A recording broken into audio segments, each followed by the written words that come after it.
my mother, wonderful, creative woman, and instilled really how I look at creativity, because she would hand make my Halloween costumes and help me sort of make these personalized Valentine's gifts for all the. It was just this very crafty family.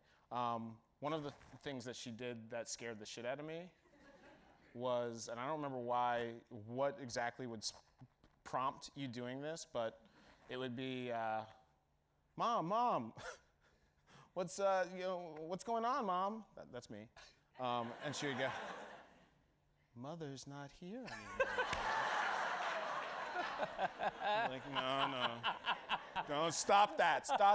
I sat down with a guy named Sean McKittrick at QC Entertainment, and it was a general meeting, and he had done, Donnie Darko, which was, complicated, cool genre film. And I sat down, I said, look, here's a movie that no one will ever make, including you, but it's one of my favorite stories to tell, and it'll give you an idea of what I want to do with the genre. I told him the movie scene by scene, half an hour. At the end of that meeting, he was like, oh, well, let's make it.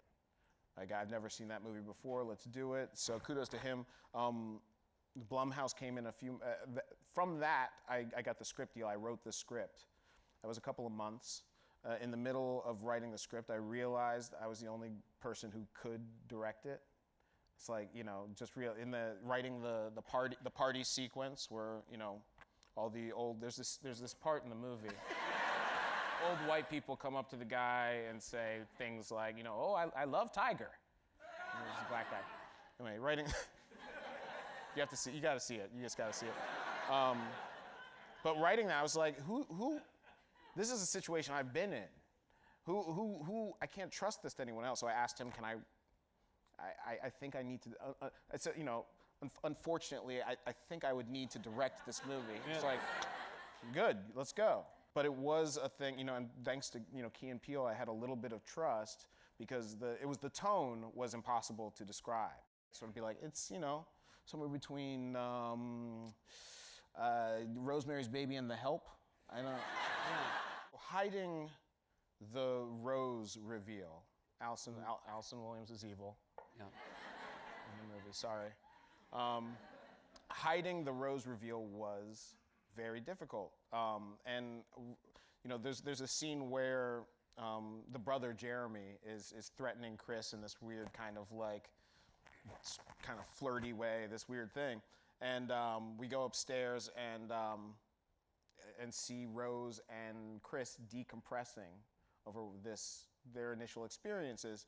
And originally the scene was Chris going, see, no, this is what I'm talking about. This is why I didn't want to come up here. Because don't you see these racisms that I'm seeing? And Rose was like, look, babe, I know it's hard, but just give us a couple more days. Like, they're cool. They don't mean it. It's not aggressive. And I was watching it on the set and realizing, like, oh shit, I know she's in on it. Right? She's my guy, who my surrogate, is telling us something's wrong. He feels what we feel, and she's out here pacifying him. That's that signal. So I had to rewrite that scene on the fly and make it that, and just much better for the actual movie as well, but make it that we get upstairs and she's the one who's like, this is fucked up. My parents are racist. I never knew they were racist. My brother's never done that before. What the fuck? She's getting woke. And he is the guy who is like, relax. This is actually the best case scenario. They're just a little racist.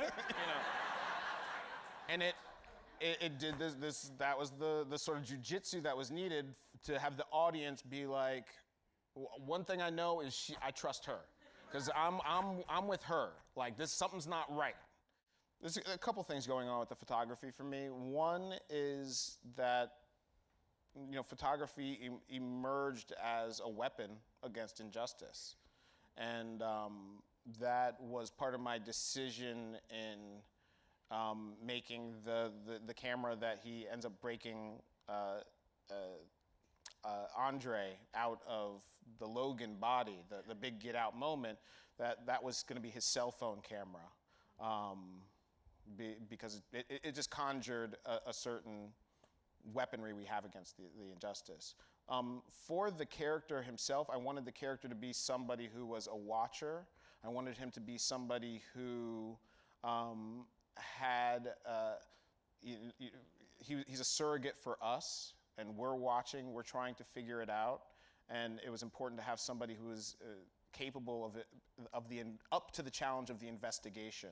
The camera also provided him with an escape from, the grind of the racial bullshit he was dealing with. If you remember, he kind of uses it as a hole to sort of go in and retreat to.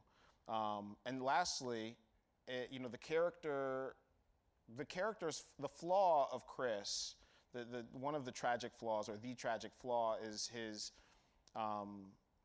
neglect, his original sin, his neglect for his mother in her time of need, and that he has suppressed and run from that memory. And so there was something that made a lot of sense to me, that he would be somebody who would be trying to freeze time and capture time, and that would be a way he was working towards dealing with this suppressed memory. Sound good? Sound good?